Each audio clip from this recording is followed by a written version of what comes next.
Life is pain. You know how many times I wanted to just give up? How many times I've thought about ending it? At some point, if you live in this life, you're gonna face disappointment. You're gonna face defeat. You're gonna face devastation. Some bad things gonna happen to you. That's life. You're gonna get some setbacks. You're gonna lose some loved ones. And there are people out there and there are things out there that are trying to take you down.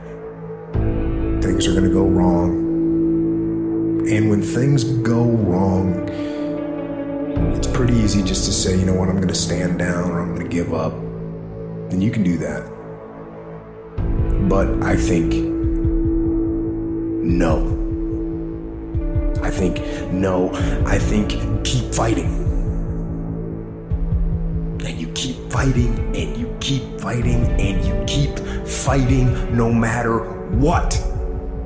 And you never quit. You never quit. The real challenge of growth, mentally, emotionally, and spiritually, comes when you get knocked down. Hard times require character. Hard times require resolve. Hard times require spirit and heart. We must be strong in hard times. If you get to a point in your day and you down and out, if you get to a point in your day and you exhausted, you get to a point in your day and you're not feeling it, you can stop right there and change the mood. Nothing controls you. You control your feelings. You control your mood. Nobody control your mood. You saw something that threw you off, well, see something that throw you back on. I want you to max out your life. I want you to max out your business. See, you were made to do something great with your life, and you've always known it. There's always been this little voice in your head. You've always known there was something special about you. You weren't born to be average. You were born to do something great. It's by no mistake that you've always had those thoughts. Every single day has to be a pursuit to get better, to grow, because you are ultimately chasing the destiny version of you. Does this choice I'm making right now put me closer to becoming that man or woman, or further away? You gotta get a little bit more intense. You gotta stop being so dadgum casual. If you're gonna play the game, let's play to win it. Because it's decisions we make that chase that best version of us every second, every day.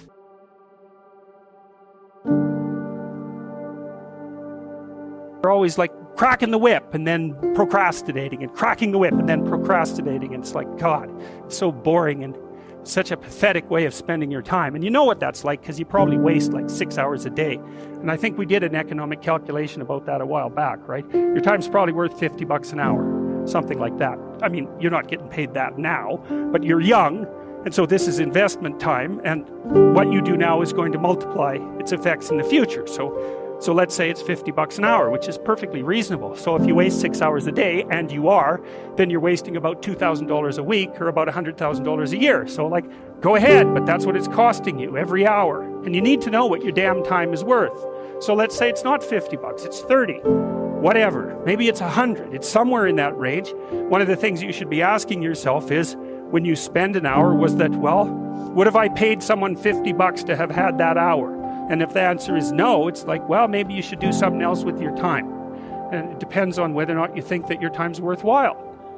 But the funny thing about not assuming that is, if you assume your time isn't worthwhile, what happens is you don't just sit around sort of randomly in a state of responsibilityless bliss. What you do is you suffer existentially. And so that seems like a stupid solution.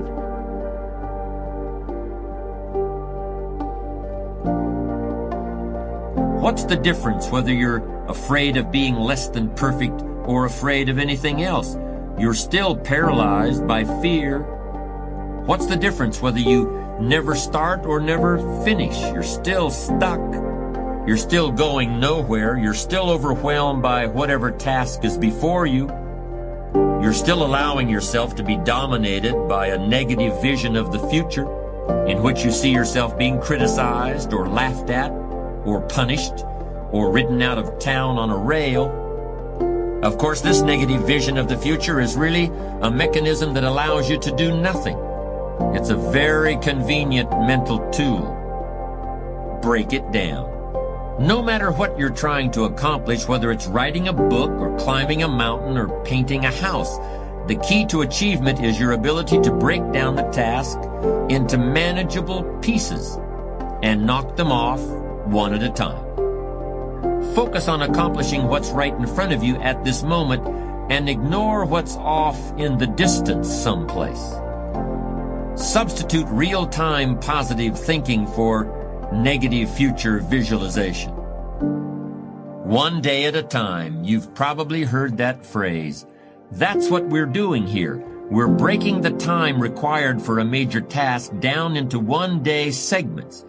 And we're breaking the work involved in writing a 400-page book down into page and a quarter increments. Keep this up for 1 year, and you'll write the book. Discipline yourself to look neither forward nor backward, and you can accomplish things you never thought you could possibly do. Let me give you 3 steps to start life change that can change your life, your personality, your lifestyle, everything can change. Here's the steps. Number 1, find out how things work. The first key to doing better is find out. To change your life, really, you need ideas. There isn't anything an idea can't change. And Schoaf taught me the major problem is lack of an idea, not a problem. At first I didn't have any money. I said to Mr. Schoaf, I don't have any money. He said, that's not a problem. Now see, up until then I always thought it was. Right? I was confused. He said, no, the problem is lack of an idea on how to create money and wealth. It isn't lack of money, it's lack of ideas. So if you get the ideas, so you can change anything. Now to get ideas, you need a constant study of finding out. Now Schoaf also said, when you find out something that works, put the information in your journal. Don't use your head for a filing cabinet. Put it in your journal so that you can do the next best thing. Repetition, repetition, repetition. Go over it. And if you repeat it, go over it, sure enough, someday, some mysterious day, the idea takes root, starts to grow, and shows up in your bank account, and your dress, and your personality, and your lifestyle. But capture the ideas in your journal. Find out how things work. Schoaf gave me this word for my life change. He said, study. Great word. If you wish to be successful, study success. If you wish to be happy, study happiness. If you wish to be wealthy, study wealth. Don't leave it to chance. Make it a study. Some people just go through the day with their fingers crossed. See, that won't do it.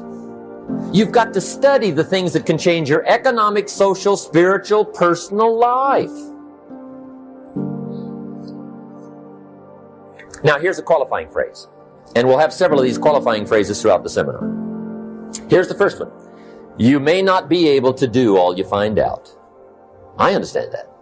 You may not be able to do all you find out, but you should find out all you can do. See, you don't want to wind up at the end of your life and discover that you've lived only 1/10 of it. And the other 9/10 went down the drain. Not for lack of opportunity, for lack of information. So that's number 1, find out how things work. See, many times when you make a commitment to do something, there are some other variables that will happen that you can't control or you perhaps did not think about. So you want to have some other plans going on. You want to become creative. See, most people don't keep their commitments because when something goes wrong, they just stop. They don't have a contingency plan. So they don't know what to do next. Start being creative. If you challenge yourself, many times we say, I don't know what to do. And I always ask myself, but if you did know what to do, Les, what will it be? That activates another part of my mind. I start thinking about the possibilities and just experimenting. But many of us just stop dead in our tracks. I don't know what to do. You do know what to do. You've got genius in you. Challenge yourself. Push yourself. Make yourself come up with something. Use your imagination.